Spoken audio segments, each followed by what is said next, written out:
Fried ரைஸுக்கு 2 cup basmati rice எடுத்துருக்கிறேன். தண்ணி நல்லா சூடாயிட்டு இப்போ பிரியாணி ஸ்பைசஸும் பிரிஞ்செல்லாம் ஒன்றும் போட்டிருக்கிறேன். அது கூட உப்பு போட்டிருக்கிறேன்.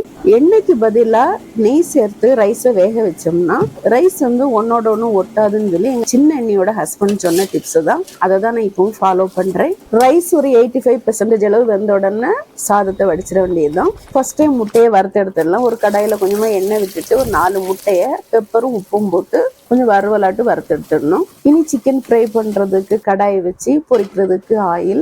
எப்பவும் போல சிக்கனுக்குள்ள மசாலா தாங்க. வத்தல் பொடி, இஞ்சி பூண்டு பேஸ்ட், மஞ்சள் பொடி, சிக்கன் 65 மசாலா இவ்வளவு போட்டு மசாலாவை நல்லா மேரினேட் பண்ணிட்டு சிக்கன் ஃப்ரை பண்ணி எடுக்கணும். ரைஸை தட்டில் போட்டு சூடு ஆடுறதுக்கு ஃபேன் காத்துல வச்சுட்டு அதுக்குள்ள ஃப்ரை பண்ண சிக்கனை பொடிசா கட் பண்ணிடுவோம் ஃப்ரைட் ரைஸுக்கு. இனி சிக்கன் ஃப்ரைட் ரைஸ் பண்றதுக்கு ஆயில், 2-3 வெள்ளை பூண்டு பொடிசா கட் பண்ணியிருக்கேன். பூண்டோட ஃப்ளேவர் நல்லா வந்த பிறகு கட் பண்ணி வச்சிருக்கிற பீன்ஸ், கேரட், 4 பச்சை மிளகாய், 2 நிமிஷம் கேரட்டையும் பீன்ஸையும் வதக்கி விட்ட பிறகு 1/4 பங்கு முட்டைகோஸ், ஒரு பல்லாரி, தேவையான அளவு உப்பு, காரத்துக்கு சில்லி ஃப்ளக்ஸ், 1/4 ஸ்பூன் வத்தல் பொடி சேர்த்து நல்லா மிக்ஸ் பண்ணி விடணும். காய் வந்து நல்லா வேகக்கூடாது.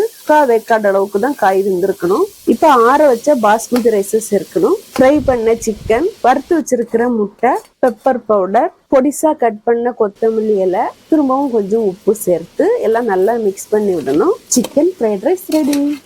வரட்டா.